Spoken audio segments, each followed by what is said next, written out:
আসসালামু আলাইকুম। শুরু করছি আজকের ঘটনার সময়কাল ২০০১ সালের গ্রীষ্মের সময়। সেদিন সাজিদ ভাই অ্যাক্সিডেন্টে মৃত্যু এলাকার এক বড় ভাইয়ের দাফন ও জানাজা শেষ করে বাড়ির দিকে ফিরছেন। এমন সময় তার ফোনে অচেনা নম্বর থেকে একটি কল আসে। সাজিদ ভাই কলটা এড়িয়ে গিয়ে বাড়ির উদ্দেশ্যে হাঁটা শুরু করেন, কিন্তু বারবার কল আসার কারণে এক প্রকার বিরক্ত হয়েই কলটা তিনি রিসিভ করেন। ফোনের ওপাশ থেকে একটা ছেলের গলার আওয়াজ। বয়স ২০ থেকে ২১ বছরের মতো হবে হয়তো। ওই ছেলে তার পরিচয় দেয়, তার নাম সবুজ। সবুজ একটা সালাম দিয়ে বলে, ভাই আপনি কি সাজিদ? তখন সাজিদ ভাই সালামের উত্তর দিয়ে বলে, হ্যাঁ আমি সাজিদ। তখন সবুজ বলে, ভাই আমি আপনার এক চেনা পরিচিত লোকের কাছ থেকে নম্বর নিয়ে আপনাকে কল করেছি। ভাই আমাদের পুরো পরিবার সমস্যার মধ্যে, আপনি আমাদের বাড়িতে একবার আসুন। সাজিদ ভাই বলেন, আচ্ছা আমি যাব। তো সাজিদ ভাই সময় করে ৩ দিন পর সবুজদের দেওয়া ঠিকানায় পৌঁছান। সাজিদ ভাই সবুজদের বাড়িতে যান। উনি সবুজের সাথে দেখা করেন। সবুজদের বাড়িটাতে কেমন একটা ঘুমট ভাব, আর সাজিদ ভাই দেখেন কালো কালো কয়েকটি শিয়াল বাড়ির মধ্যে বসে আছে। সাজিদ ভাইকে দেখেই উঠে দাঁড়িয়ে উদ্ভট শব্দ করছে। সাজিদ ভাই একটা সূরা পড়ে নিজের গায়ে ফু দেন। সবুজ সাজিদ ভাইকে তার দাদার রুমে নিয়ে যেতে চাইলে সাজিদ ভাই সবুজকে বলেন, দাঁড়ান ভাই, আগে আমি আপনার সাথে কথা বলতে চাই। এই সমস্যাটা কার, এই বিষয়টা নিয়ে। তখন সবুজ সাজিদ ভাইকে ছাদে নিয়ে আসেন। তখন সাজিদ ভাই কোনো একটা খারাপ কিছুর অস্তিত্ব অনুভব করতে থাকে। সবুজ এবার বলতে শুরু করে। মূলত সমস্যা সবুজের বড় ভাইয়ের, তার নাম নাইম। তিনি একজন ডাক্তার। এই বছর ঈদের ছুটিতে বাড়ি আসেন নাইম। সবকিছু ঠিকঠাক ছিল, কিন্তু তিনি ডাক্তার হওয়ায় তাকে বেশিরভাগ সময়টাই বাইরে থাকতে হতো। নাইম ও তার স্ত্রী একসাথে থাকতো হসপিটালের কোয়ার্টারে। সেদিন নাইমের নাইট ডিউটি ছিল, তাই রাতে খাওয়া দাওয়া করে ডিউটিতে যোগ দেয়। বেশ কয়েকদিন ধরে নিম্নচাপ হওয়ার কারণে সেদিনও ঝিরিঝিরি বৃষ্টি হচ্ছিল। আকাশ কালো মেঘে ঢাকা, মাঝে মাঝে বিদ্যুতের ঝলকানি ও বজ্রপাতের শব্দ। সময় তখন রাত ২টার মতো হবে। সেই এলাকার থানা থেকে একটা লাশ আসে। লাশটা সাদা কাপড়ে ঢাকা। নাইম স্বাভাবিক চিন্তা থেকেই কাপড়টা সরিয়ে দেখেন একটা পুরুষ লোকের লাশ। বয়স ৫০ থেকে ৫৫ হবে, কিন্তু লাশটা দেখে বোঝা যাচ্ছে বেশিক্ষণ লাশটা রাখা যাবে না। লাশের মাথার পাশে থেতলানো, বুকের কিছু অংশ খুবলে খাওয়া, যেন মনে হচ্ছে কোনো জন্তু খুবলে খেয়েছে। একটা হাত কাটা ছিল। এসব বিষয় দেখে নাইম দেরি না করে লাশটাকে পোস্টমর্টম করানোর জন্য পাঠিয়ে দেয়, আর বলে কালকে এটা রেডি করে অবশ্যই দিয়ে দিতে হবে। প্রায় আধ ঘন্টা পর হাসপাতালের একজন স্টাফ এসে বলে, স্যার ডুমরা লাশ কাটতে চাচ্ছে না। তারা বলছে লাশের সাথে কি যেন সমস্যা আছে।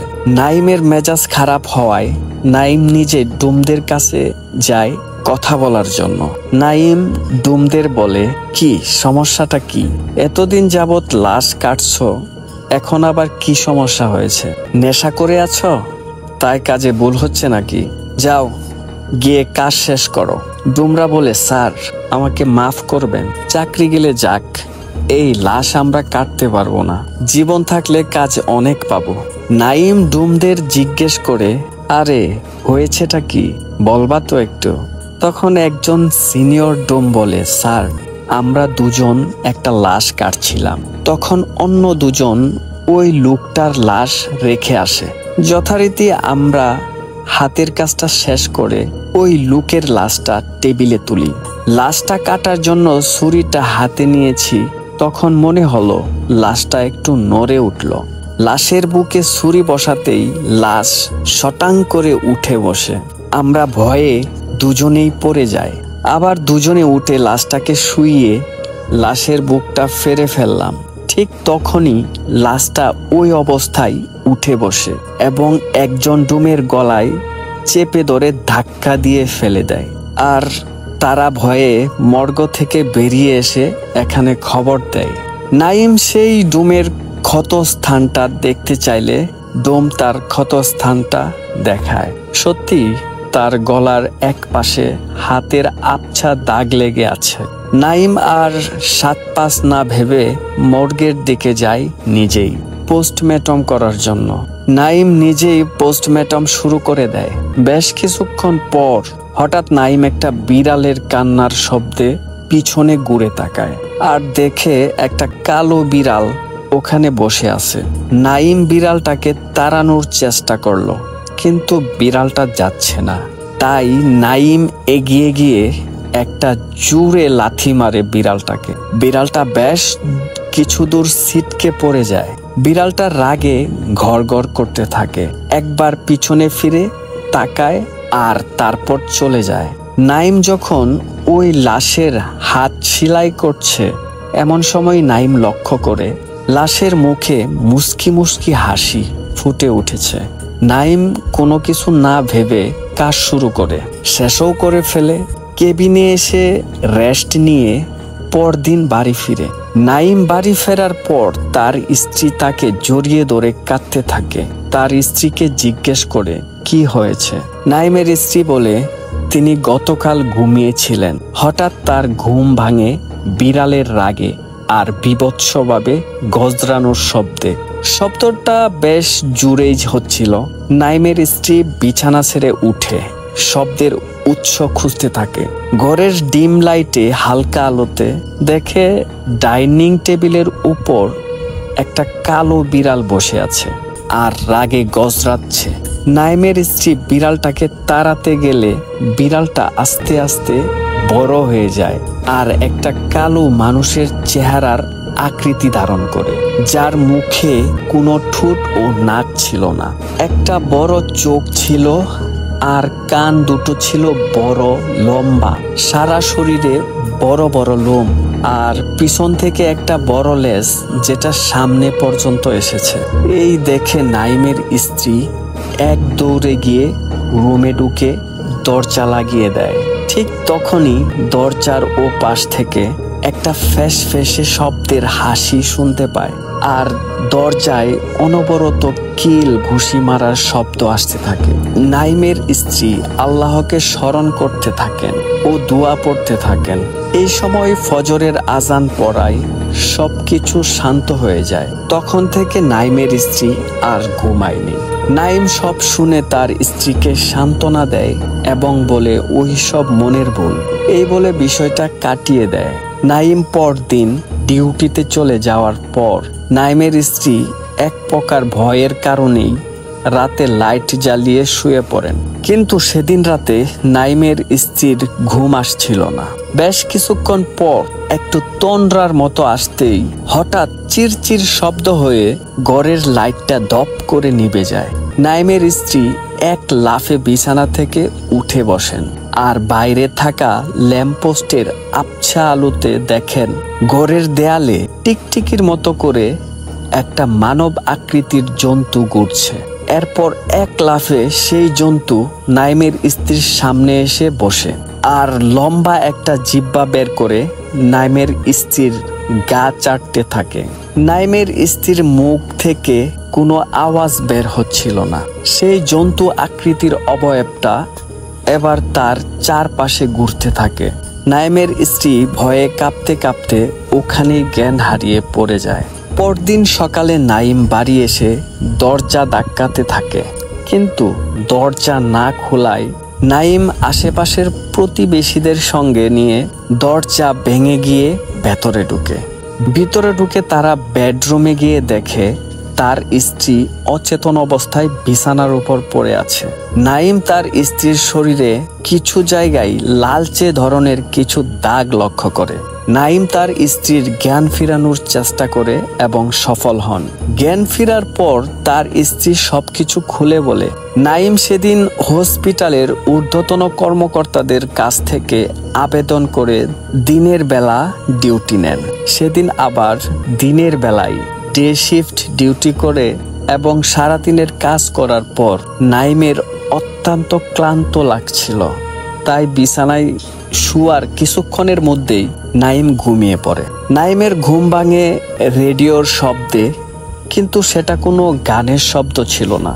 শব্দটা ছিল রেডিও নেটওয়ার্কের ঠিক ঝিরিঝিরি শব্দে নাইমের ঘুম ভাঙে।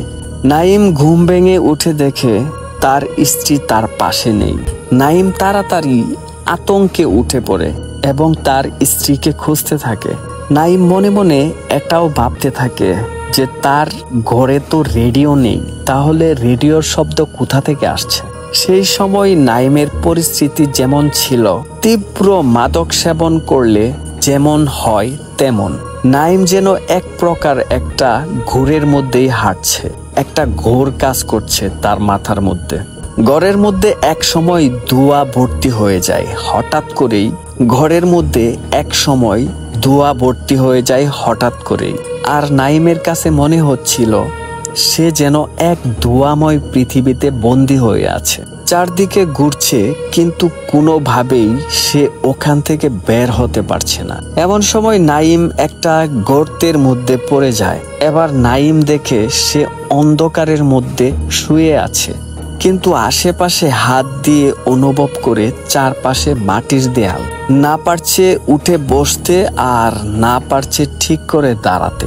নাইম বুঝতে পারে যে সে একটা কবরে বন্দী হয়ে আছে। নাইম জোরে জোরে চিৎকার করছিল বাঁচার জন্য, কিন্তু কোনো সাড়া পাচ্ছিল না।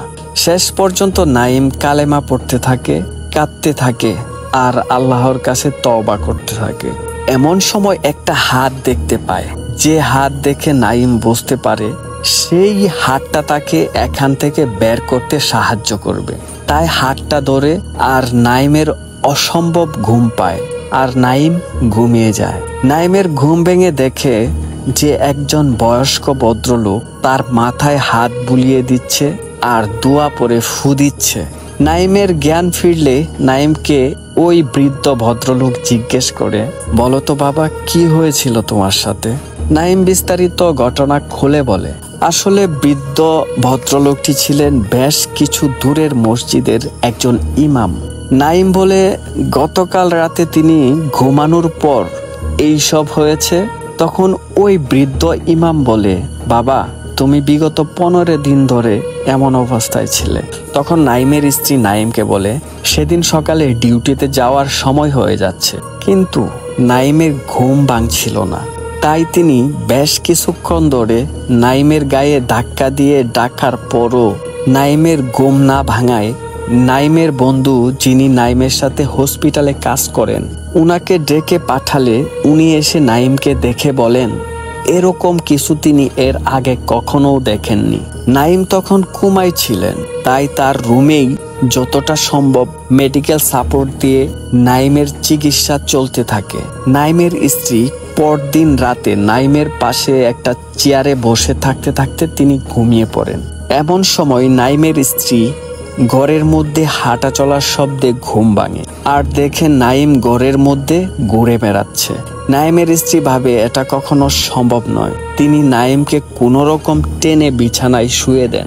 নাইমের স্ত্রী আর বুঝতে বাকি রইল না যে সমস্যাটি বিজ্ঞানসম্মত নয়, বরং তাদের সাথে অতি প্রাকৃতিক কোনো কিছু ঘটছে। তাই পরদিন এলাকার এক ইমাম সাহেবকে ডেকে আনা হলে উনি বাড়িতে ঢুকেই আল্লাহু আকবার বলে বাড়ির বাইরে এসে নাইমের স্ত্রীকে বলেন, মা, এটা আমার দ্বারা সম্ভব নয়, আপনি অভিজ্ঞ কাউকে দেখান। এরপর দিন ঘটতে থাকে নাইমের স্ত্রীর সাথে ঘটনা। বেশ কিছুদিন পর এই বৃদ্ধ ইমামের সন্ধান পেয়ে উনার সাথে যোগাযোগ করে বিস্তারিত ঘটনা জানান। ইমাম আসেন এবং কিছু আমল করতে থাকেন। ইমাম তার জিনের সাহায্যে নাইমকে একটা পুরনো কবর থেকে তুলে আনেন। সেখানে নাইমের রুহুকে নাকি বন্দি করেছিল ওই শয়তান। নাইম তার স্ত্রীর কাছ থেকে সবকিছু শুনে বিস্মিত হয়ে বসেছিল। এইবার ওই বৃদ্ধ ইমাম বলেন, বাবা, আমার বয়স হয়েছে, তাই আর আগের মতো শক্তি বা সামর্থ্য নেই। থাকলে হয়তো চেষ্টা করতাম। তুমি এই জায়গা ছেড়ে চলে যাও, দেখো আল্লাহর রহমতে ঠিক হয় কিনা। আমার জিন খোঁজ নেওয়ার চেষ্টা করেছে, কিন্তু পাইনি তাদের কোনো খোঁজ। তখন নাইমের স্ত্রী ইমামকে বলেন, আপনার সাথে তো জিন আছে, তারা কিছু করতে পারবে না? ইমাম বলেন, মা, সব জিন সব সময় সবার সাথে মোকাবেলা করতে পারে না। নাইম আবারও ডিউটিতে যোগ দিলেও সমস্যার সমাধান হয়নি। দিন দিন নাইমের মানসিক অবস্থা খারাপ হতে থাকে, আর তার সাথে ঘটতে থাকে অবিশ্বাস্য কিছু ঘটনা।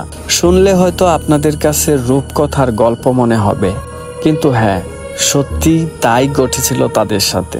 যা বর্ণনা করতে গেলেও কিছু মানুষ যারা এমন কাজ করে তাদের কেউ কেউ শিহরিত হয়ে যাবেন।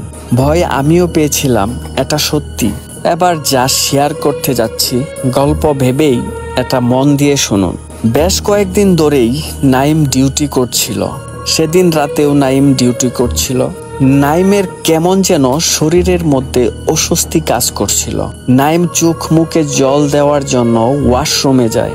নাইম বেসিংয়ের কলটা ছেড়ে চোখ মুখে জল দিচ্ছিল। এমন সময় তিনি অনুভব করে তার পিছনে কেউ একজন দাঁড়িয়ে আছে। নাইম পেছনে ফিরে তাকালে কিছুই দেখতে পায়নি। তাড়াহুড়া করে মুখ ধুয়ে ওয়াশরুম থেকে বেরোবে, কিন্তু ওয়াশরুমে কেউ যেন বাইরে থেকে আটকে দিয়েছে, বাইরে থেকে লক করে দিয়েছে। নাইম পেছনে ফিরে তাকালে কিছুই দেখতে পায়নি। নাইম একটু ভয় পেয়েই তাড়াহুড়া করে মুখ ধুয়ে ওয়াশরুম থেকে বেরোবে, কিন্তু ওয়াশরুম কেউ যেন বাইরে থেকে লক করে দিয়েছে। নাইম একটা ফেসে হাসির শব্দ শুনতে পায়। হাসিটা এমন ছিল যে ওয়াশরুমটা লক করে কেউ খুব মজা পেয়েছে। হঠাৎ নাইমের পা ধরে হ্যাচকা টান দিয়ে কেউ ফেলে দিয়ে একটু টেনে সরিয়ে দেয়। নাইম উঠে বসে, কিন্তু কিছু দেখতে পায়নি। তখন হঠাৎ করে ওয়াশরুমের লাইটটা চিরচির শব্দ করে টক করে ফেটে যায়। অন্ধকারে নাইম নিজের হাতটাও নিজে দেখতে পাচ্ছে না। নাইম ফিল করে নাইমের আশেপাশে একটা শব্দ হচ্ছে। শব্দটা এমন ছিল যে কোনো বড় আকৃতির সাপ চারদিকে ঘুরলে যেমন হয়, ঠিক তেমনই ভাবে শব্দ হচ্ছে। নাইমের হৃদয়টা বড় হয়ে যেন ভিতর থেকে ছিঁড়ে বেরিয়ে আসছে। নাইম এবার একটু সাহস সঞ্চয় করে উঠে দাঁড়িয়ে দরজায় সজোরে লাথি মারতে থাকে। দরজা সে অন্ধকারে হাত দিয়ে খুঁজে নেয়। 3-4টা লাথি মারার পর আরেকটা লাথি মারার সাথে সাথেই দরজা ভেঙে যায়। নাইম ওয়াশরুম থেকে বেরিয়ে এসে দেখে তার সামনে কালো পোশাক পরা অনেকগুলো মানুষ দাঁড়িয়ে আছে। এদের একজনেরও মাথা নেই, এবং এই মাথাবিহীন কালো পোশাক পরিহিত অবয়বগুলোকে দেখে উল্টো দিকে সে দৌড়তে থাকে, আর তার পেছনে দৌড়াচ্ছে ওই কাটা মাথার অবয়বগুলো। আর তার সাথে চারদিক থেকে ভেসে আসছে অদ্ভুতভাবে তাচ্ছিল্য করা ফেসফেসে হাসি। নাইম নিজের কান চেপে ধরে দৌড়াতে দৌড়াতে আয়াতুল কুরসি পড়তে থাকে। এক পর্যায়ে একটা গাছের সাথে ধাক্কা খেয়ে জ্ঞান হারিয়ে পড়ে যায়। আসলে সে কোন দিক দিয়ে দৌড়াচ্ছে, কিভাবে কোন দিকে যাচ্ছিল, আর কিভাবে একটা গাছের সাথে ধাক্কা খেলো, এই বিষয়টি আসলে সে কোনোভাবেই বুঝতে পারছিল না। মনে হচ্ছে সে একটা অদৃশ্য জগতে দৌড়াচ্ছে, এমন একটা ঘোরের মধ্যে সে ছিল। পরদিন নাইমের জ্ঞান ফিরলে নাইম নিজেকে পায় সেই হসপিটালের বেডে যেখানে নাইম কর্মরত ছিল। নাইম দেখে পাশে তার স্ত্রী বসে আছে আর তার ডাক্তার বন্ধু। তারা নাইমকে জিজ্ঞেস করে যে কি হয়েছিল। নাইম সবকিছু জানায়। তার ডাক্তার বন্ধু বলে, কি বলো ভাই, তুমি অনেকক্ষণ ধরে আসছো না বলে আমি ও 2-4 জন ওয়ার্ড বয় মিলে তোমাকে খুঁজতে যায়। ওয়াশরুমের সামনে যাওয়ার মাত্রই আমরা দেখি দরজার ভেতর থেকে বেশ কয়েকটা সজোরে লাথি মেরে দরজা ভেঙে বেরিয়ে আমাদের দিকে তাকালে আর উল্টো দিকে চিৎকার করতে করতে দৌড় দিলে। আমরা তোমাকে ধরার জন্য সবাই মিলে তোমার পিছনে দৌড় দিলাম।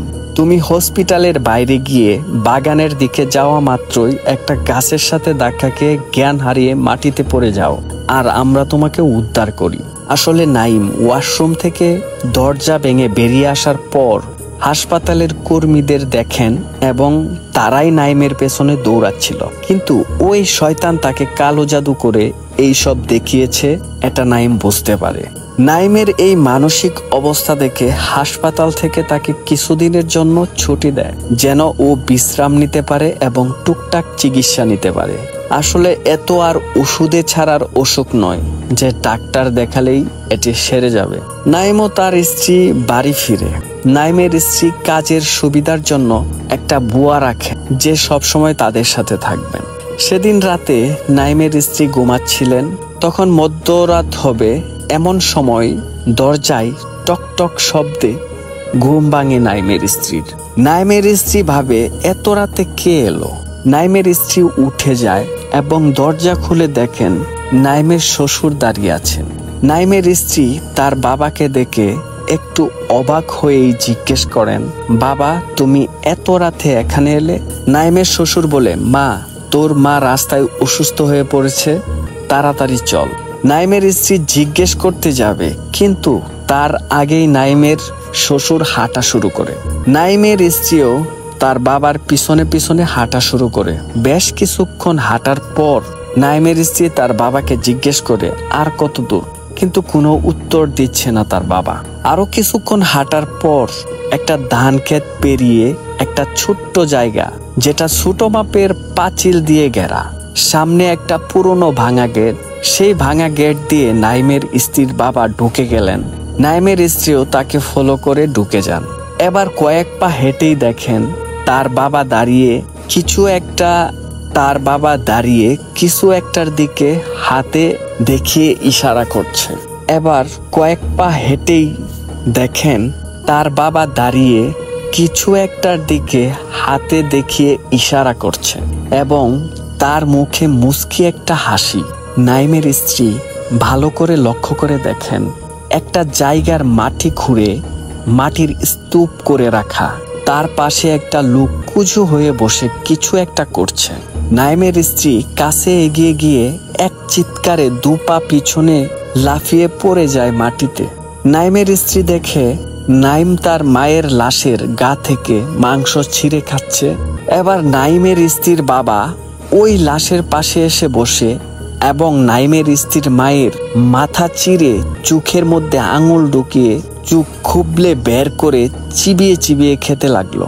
এই দৃশ্য আসলে সহ্য করার কথা না, আর তিনি সহ্য করতে না পেরে জোরে চিৎকার দেন এবং নাইমের স্ত্রীর ঘুম ভেঙে যায়। আসলে তিনি স্বপ্নে দেখছিলেন নাইমের স্ত্রীর সারা শরীর ঘেমে গোসল করার মতো অবস্থা।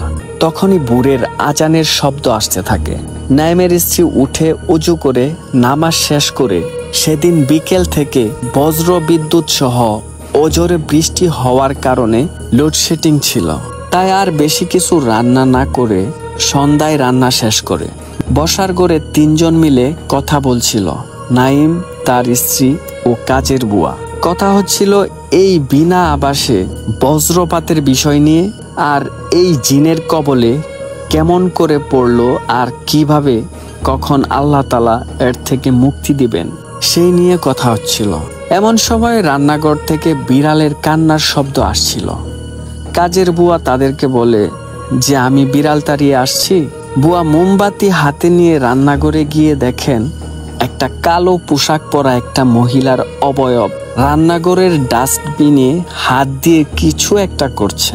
বুয়া ওখানে গিয়ে যেই বলেছে এই কে, তখন সেই কালো পোশাক পরা অবয়বটা পিছনে ফিরে তাকালো। বুয়া দেখলো ঠিক তার মতো দেখতে একই রকমের মহিলা ওই ডাস্টবিনের ভিতর থেকে কাঁচা মাছের উচ্ছিষ্টগুলো চিবাচ্ছে।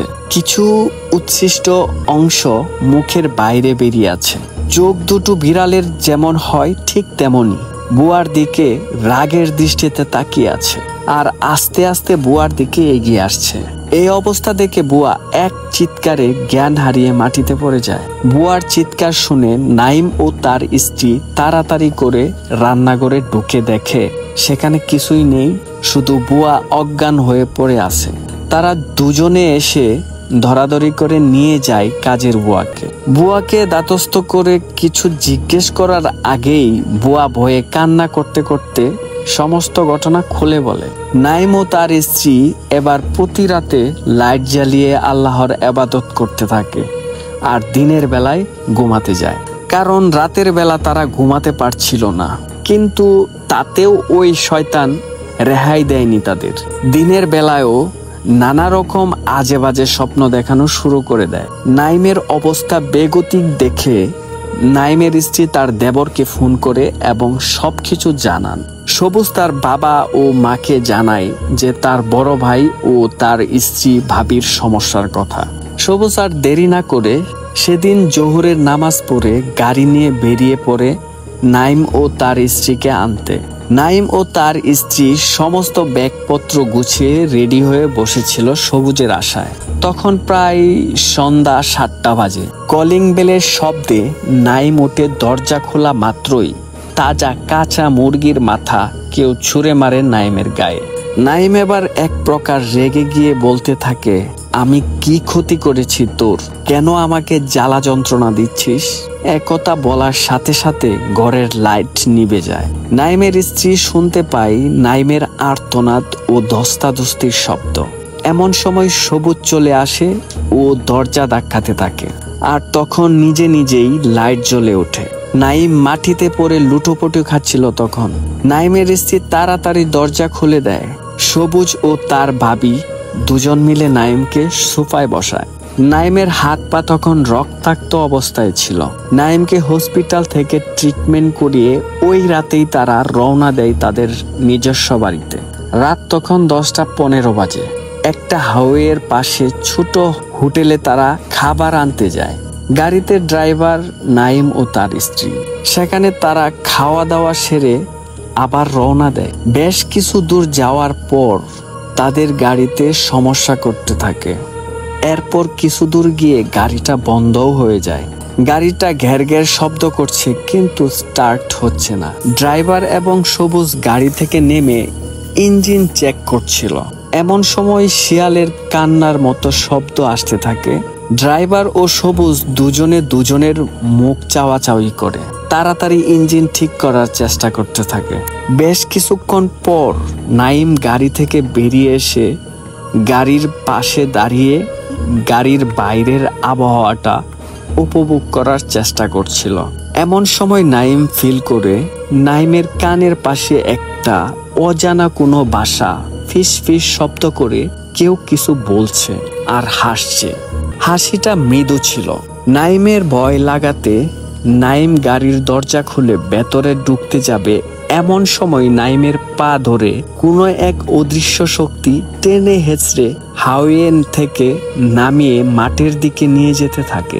এমন সময় বাকিরা নাইমের চিৎকারে সবাই মিলে হাইওয়ে থেকে নেমে নাইমকে ধরে ফেলে। 3 জন মিলে নাইমকে টেনে তাড়াতাড়ি গাড়িতে তুলে। তারা সবাই গাড়িতে উঠে বসে চেষ্টা করতে থাকে গাড়ি স্টার্ট দেওয়ার, কিন্তু গাড়ির স্টার্ট হচ্ছিল না। ড্রাইভার কিছু দোয়া পরে স্টার্টিং এ ফু দেওয়া মাত্রই গাড়ি স্টার্ট হয়ে যায়। ঠিক তখনই গাড়ির গায়ে যদি কোনো জন্তু ধাক্কা দিলে যেমন লাগে, ঠিক তেমন করে গাড়িটা নড়ে ওঠে। তারা সবাই মিলে একসাথে জুড়ে জুড়ে ছুড়া পড়তে থাকে। বেশ কিছুক্ষণ পর সবকিছু থেমে যায় আর তারা বাড়িতেও পৌঁছে যায়। তারপর থেকে নাইমের অবস্থা আরো খারাপ হতে থাকে। সবুজ সাজিদ ভাইকে বলে যে, ভাই, এখন আমার বড় ভাই সারাদিন কুমায় থাকার মতো অবস্থায় পড়ে থাকে। আসরের পর উঠে হামাগুড়ি দিয়ে সারা বাড়ি ঘুরে আগে কাঁচা মাছ খেত, এখন আমার আম্মু বড় ভাইয়ের জন্য মাছ মাংস সিদ্ধ করে রাখে। বড় ভাই ঘুম থেকে উঠার পর সেগুলো দিলে কুকুর যেভাবে খায় ঠিক সেভাবে সে এই খাবারগুলো খায়। এখন অবস্থা খুব খারাপ। সবকিছু শুনে সাজিদ ভাই সবুজকে বলে, চলো তোমার ভাইকে একটু দেখে আসি। সাজিদ ভাই নাইমের রুমে ঢুকে রুমের মধ্যে থেকে একটা পচা লাশের গন্ধ নাকে আসে। সাজিদ ভাই একাই এই গন্ধটা পাচ্ছিলেন। সাজিদ ভাই নাইমের পাশে গিয়ে দাঁড়ান। তিনি লক্ষ্য করেন নাইমের মুখে একটা মুচকি হাসি। হাসিতে নাইম এটা বুঝাতে চাচ্ছে যে সাজিদ ভাই এখানে আসাটা বৃথা। সাজিদ ভাই মুচকি হেসে সবুজকে বলে, তুমি আমাদের একটু একা ছেড়ে দাও। একথা শুনে সবুজ চলে যায়। তখনই চোখ বন্ধ অবস্থায় নাইম উঠে বসে। যেমনভাবে আগে মানুষ শৌচাগারে বসতো ঠিক সেভাবে। সাজিদ ভাই দেখেন যে দেয়ালের মধ্যে থেকে মনে হচ্ছে অসংখ্য হাত বেরিয়ে আসছে, আর সিলিংয়ের ভিতর থেকে কেউ মাথা বের করে উকি মারছে। সাজিদ ভাই মনে মনে তার জিন হুজুরদের স্মরণ করছিলেন। তখন নাইম ভাঙা ভাঙা কণ্ঠে বলে, ও বাবা, দেখো দেখো, উজা আইছে আমাকে জারতে। এই বলে নাইম হাসতে থাকে। সাজিদ ভাই একটু তাচ্ছিল্যের সুরে বলে, জারাইতে না রে, তোরে তারাইতে আসছি। এটা জানিস তো, সব রোগের ওষুধ আছে, আমার আল্লাহ বানায় রাখছে, চিন্তা করিস না, সবুর কর। এর মধ্যে সাজিদ ভাইয়ের একজন জিন হুজুর আসে আর সাজিদ ভাইকে বলে, এখনো সময় হয়নি সাজিদ, ফিরে চলো।